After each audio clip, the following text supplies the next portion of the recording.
안녕하세요. 통증학과 전문의 닥터호우입니다.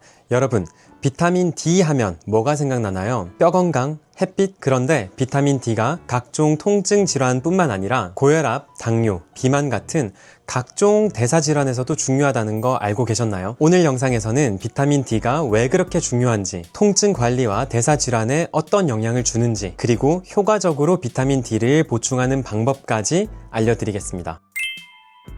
우선 비타민 D는 단순한 비타민이 아니라 우리 몸에서 호르몬으로 작용해요. 칼슘 대사, 뼈 건강, 면역 기능, 근육 기능까지 다양하게 조절하고 있는데요. 비타민 D가 부족하면 칼슘이 제대로 흡수되지 않아서 골다공증, 골절의 위험이 증가하고요. 근육이 약해지고 이로 인해서 근육통이 쉽게 유발될 수 있습니다. 뿐만 아니라 염증 반응이 제대로 조절되지 않아서 각종 류마티스 질환이나 만성 통증을 악화시킬 수 있어요. 그리고 특히 허리, 무릎, 고관절처럼 체중이 부하받는 관절에서 비타민 D가 부족할수록 염증이 제대로 잡히지 않고 통증이 심해지고 회복이 느려지는 경향이 있습니다. 그런데 여기서 끝이 아니죠. 비타민 D는 각종 대사질환에도 깊숙이 관여하는데요. 대사질환 하면 가장 먼저 떠오르는 게 고혈압이죠. 고혈압이 왜 생길까요? 혈관이 좁아지고 탄력을 잃으면서 혈압이 올라가게 되는데 비타민 D가 부족하면 혈관을 이완시키는 작용을 잘 못하게 됩니다. 그래서 비타민 D가 부족한 사람들은 고혈압 위험이 무려 30에서 40%가 더 높다는 연구 결과도 있어요. 대사질환 하면 당뇨도 빼놓을 수 없죠. 당뇨는 어떨까요? 비타민 D가 인슐린 분비에도 관여하거든요. 비타민 D가 부족하면 인슐린 저항성은 반대로 올라갑니다. 인슐린 저항성이 올라가면 혈당 관리가 어려워지고 당뇨로 이어질 수 있죠. 비만 환자분들은 어떨까요? 비타민 D는 지방세포의 크기를 줄이고 지방의 연소를 돕는데 비타민 D가 부족하면 반대로 체중 증가로 이어질 수 있죠. 그래서 비타민 D 수치가 부족한 비만 환자분들은 그렇지 않은 비만 환자들보다 체중 감량이 좀 더 어려운 것도 사실입니다. 저도 이제 30 후반에 접어들고 우리 아들이 이제 6살인데요.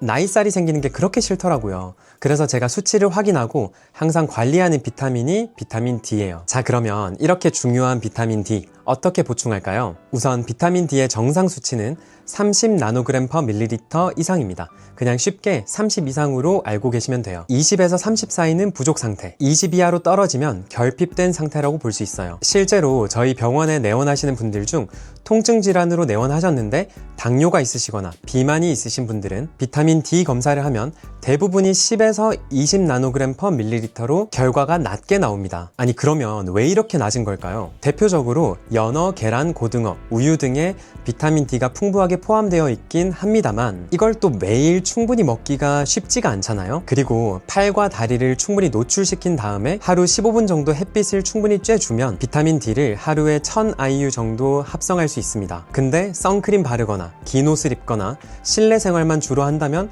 충분히 합성되기가 어려워요. 그래서 먹는 영양제로 비타민 D를 많이 찾으시는데 비타민 D3 기준으로 1000에서 2000 IU를 일반적으로 권장합니다. 간혹 수치가 너무 떨어지시는 분들은 4000 IU 이상을 일시적으로 좀 드셔야 할 때가 있는데 이거는 혼자 결정할 문제가 아니고 꼭 전문의의 상담을 받고 처방받아서 결정하셔야 돼요. 그러면 먹는 비타민 D는 어떻게 복용하면 좋을까요? 비타민 D는 지용성 비타민입니다. 기름에 녹는 비타민이라는 뜻이죠.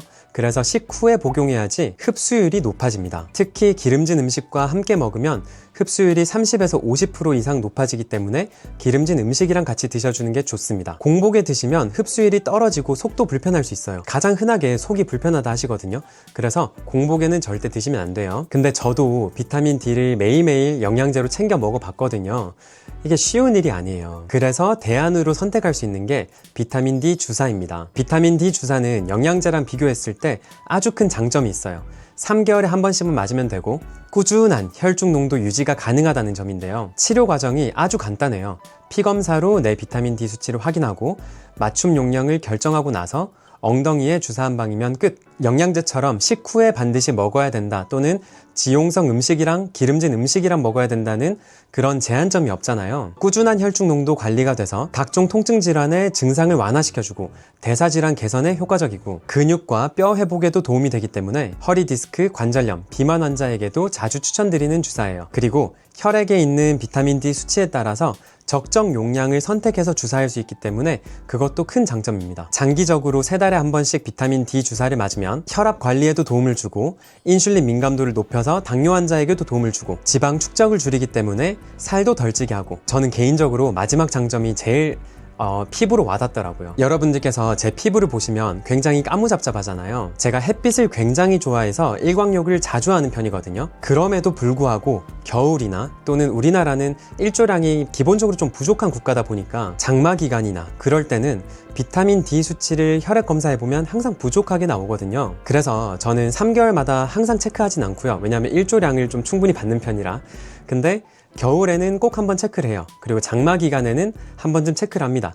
그래서 1년에 2번 정도는 비타민 D를 체크하고 수치가 30 이하라면은 주사를 맞는데 간편하고 좋더라고요. 그리고 제 개인적인 경험으로는 비타민 D 주사를 맞고 나면 몸이 확실히 개운해지고 가벼워지는 느낌을 받아요. 피로감도 확실히 줄어들고요. 제가 직접적으로 좋은 영향을 느끼다 보니까 환자분들께서도 통증 질환으로 찾아오셨는데 혈액 검사에서 비타민 D 수치가 낮게 나오는 경우에는 수치를 정상화시키는 경우가 많이 있어요. 그렇게 정상화하고 나면은 물론 통증 치료를 병행했기 때문에 좋아지는 것도 있겠지만 확실히 증상 개선도가 훨씬 좋다는 걸 느낍니다. 하지만 이렇게 좋은 비타민 D도 과다 복용하면 문제가 생길 수 있어요. 첫 번째로 고칼슘 혈증. 칼슘이 혈액에 너무 많아지는 현상인데요. 대표적으로 갈증을 많이 느끼게 되고 피로감이 느껴지고 소화 불량이 생길 수 있어요. 그리고 신장, 콩팥에 칼슘이 쌓여서 돌이 생기는 신장 결석의 위험이 있고 위장장애로 복통이나 변비가 생길 수 있어요. 이런 일이 어떤 경우에 생기냐면은 우리가 영양제를 여러 개 챙겨 먹잖아요. 근데 그 영양제 성분을 꼭 확인해야 돼요. 이 영양제들이 비타민 D가 들어있다고 안 적혀 있는 영양제인데 성분을 확인해 보면 비타민 D3가 일부 포함되어 있다, 500IU가 포함되어 있다, 이런 경우가 굉장히 많거든요. 그래서 나도 모르게 하루에 섭취하는 비타민의 영양제 양이 4000IU 이상인 경우에 이런 부작용이 나타날 수 있습니다. 그러니까 여러분들이 오늘 시간 한번 내가지고 내가 먹고 있는 영양제에 들어있는 비타민 D가 토탈 몇 IU인지 확인을 한번 해보세요. 4000IU는 절대로 처방 없이 드시면 안 됩니다. 그리고 이런 게 골치 아프시면은 병원에서 혈액 검사를 해서 비타민 D 수치 확인하고 주사로 관리받는 게 훨씬 편하다는 겁니다. 비타민 D는 통증 질환 그리고 뼈 건강뿐만 아니라 고혈압, 당뇨, 비만 관리에서도 아주 중요한 역할을 합니다. 한마디로 건강한 삶의 기반이 될 수 있는 아주 좋은 비타민이라는 거죠. 오늘은 이렇게 비타민 D의 효능과 비타민 D 영양제, 주사 치료, 그리고 제가 어떻게 하고 있는지를 다 말씀드렸는데요. 좀 도움이 되셨으면 좋겠습니다. 여러분들 모두 건강관리 잘 하셔서 내일은 오늘보다 더 건강한 사람이 되시길 간절히 바랍니다. 영상이 도움이 되셨다면 구독, 좋아요, 알림 설정 부탁드립니다.